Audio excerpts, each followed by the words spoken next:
नमस्कार, मी शेफ समाधान आपले चर्चा पिकांची चर्चा हिताच्या चॅनलमध्ये सर स्वागत करत आहे. तरी आपण आजचा पॉइंट जी सगळ्यात मोठा जे की शेतकऱ्यांना फायदा देऊन जाणार आहे, जे की आपण समजा ह्युमिक ऍसिड आपण घरी किती रुपयामध्ये तयार करणार आहोत. ते एकदम स्वस्तात स्वस्त, जे की सगळ्यांच्या घरामध्ये जे अवेलेबल असणारी अशी गोष्ट जे की ह्युमिक ऍसिड आपण त्यामध्ये तयार करणार आहोत. म्हणजे ह्युमिक ऍसिड आपलं मार्केटला गेलं तर आपल्याला कमीत कमी 1000 रुपये किलो, 1500 रुपये किलो अशा प्रत्येक भावामध्ये आपल्याला ह्युमिक ऍसिड भेटते. तर मेन म्हणजे आपण ह्युमिक ऍसिड घरी कसं तयार करू शकता, तर या व्हिडिओमध्ये आपण पाहणार आहोत. शेवटपर्यंत हा व्हिडिओ तुम्ही बघावा.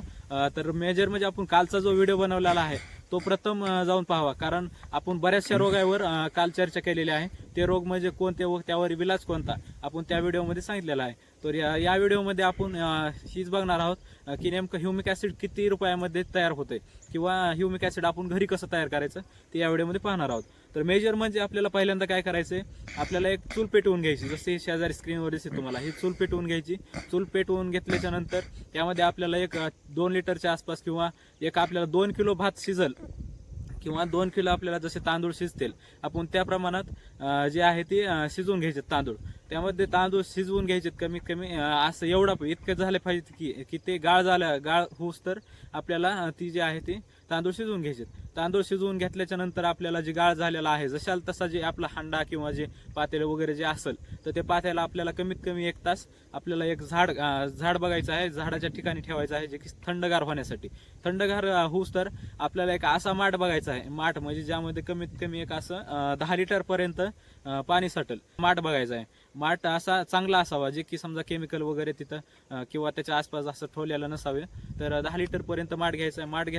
माठ घेतल्याच्या नंतर आपल्याला काय करायचं आहे की भात शिजूस तर आपल्याला ते गुळ आहे आपला, तो गुळही आपल्याला भिजवून टाकायचा आहे. किंवा आपल्याला ही जी द्रावण आपण तयार करायच्या आदल्या दिवशी म्हणजे एका दिवसा आधी आपण ही जे द्रावण आहे त्या हे करण्याच्या आधी आपण गुळ जे आहे ते भिजवून ठेवायचं आहे, जे की काळा गुळ आपल्याला भिजवून ठेवायचा आहे. मेजर म्हणजे हे आपण त्याला जे आहे ते सगळा भात आपण शिजल्याच्या नंतर असा गाळ होऊ द्यायचा. गाळ जसा ही शेजारी दिसत आहे तुम्हाला, गाळ होऊ द्यायचा आहे. गाळ झाल्याच्या नंतर आपल्याला काय करायचं आहे ते एका पातेल्यामध्ये काढून घ्यायचं आहे. जे आहे ते माठामध्ये म्हणजे माठ आपल्याला काय करायचं की या माठाच्या साईजचं आपल्याला काय करायचं आहे, प्रथमतः खड्डा खणून घ्यायचा आहे. खड्डा खणल्याच्या नंतर जी माठ आहे त्याच्यामध्ये आल्लाट ठेवायचा आहे. जिथं की समजा जमिनीमध्ये आपण त्या कुठलंच कीटकनाशक किंवा कुठलं समजा तणनाशक असेल किंवा इतर कुठलं काही बी असं ना फवारलेलं असेल तर आपण त्या ठिकाणी ही जी माठ आहे ती गाळायचं नाही, कारण तिथं जे आहे ते आपलं बुरशी वगैरे जे असतात तर तिथं जास्त प्रमाणात राहतात. तर मेजर म्हणजे आपण ती गाडून घ्यायचं. गाडून घेतल्याच्या नंतर काय करायचं, आपल्याला त्याच्यामध्ये जे आपण तांदूळ घेतलेले आहेत किंवा जे आपण शिजवून घेतलेला भात आहे जे की एकदम गाळ झालेला असेल, ती भात काय करायचं आपल्याला त्या ह्याच्यामध्ये टाकायचा, माठामध्ये पूर्ण टाकायचं. जे की आपण जमिनी लेवलला गाडलेला असेल माठ, त्यामध्ये आपल्याला पूर्ण जे भात आहे आपला टाकून द्यायचा आहे.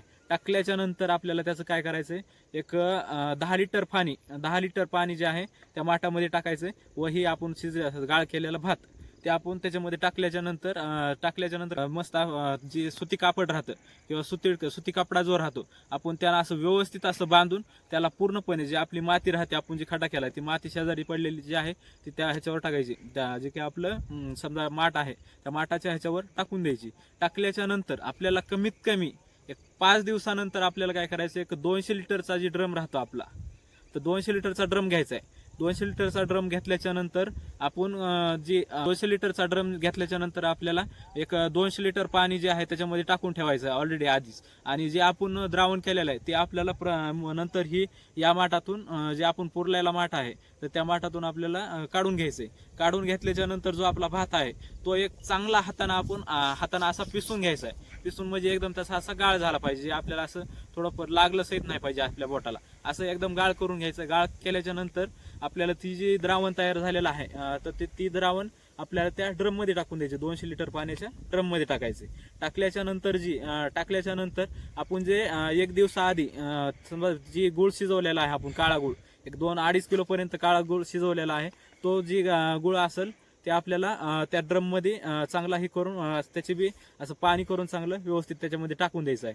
टाकल्याच्या नंतर जे 200 लिटरचं आपलं द्रावण तयार होणार आहे, 200 लिटरचं द्रावण आपण कुठलंही मिरची पिक असू किंवा काकडी असू किंवा लिंबू असू किंवा आंबा असू किंवा कुठलंही मोठं जरी झाड असेल तर प्रत्येक झाडाला आपण ही जी द्रावण तयार झाले, द्रावण म्हणजे ही एक ह्युमिक ऍसिड तयार झाले, जे की ह्युमिक ऍसिड आपलं समजा पांढऱ्या मुळाची वाढ करेल व काही जे जिवंत काही जीवाणू जे आहेत खाली जमिनीमध्ये, तर त्याही जीवाणूंना वाढवण्याचं काम करेल. पिकाला ही जे द्रावण आहे ते आपण सोडायचं आहे. किंवा नवीन जर कोणाचे पिकं आले असेल तर आपण प्रथमतः डायरेक्ट त्याची जे फवाऱ्यामध्ये भरायचं आहे द्रावण, भरल्याच्या नंतर प्रत्येक झाडाला 1 गिलास पडेल ह्या आकारात आपल्याला सोडून द्यायचं आहे. तर अशाच नवनवीन व्हिडिओसाठी या चॅनलला लाईक सबस्क्राईब करून घ्या, कारण नवनवीन व्हिडिओ तुमच्यापर्यंत येत राहतील. धन्यवाद.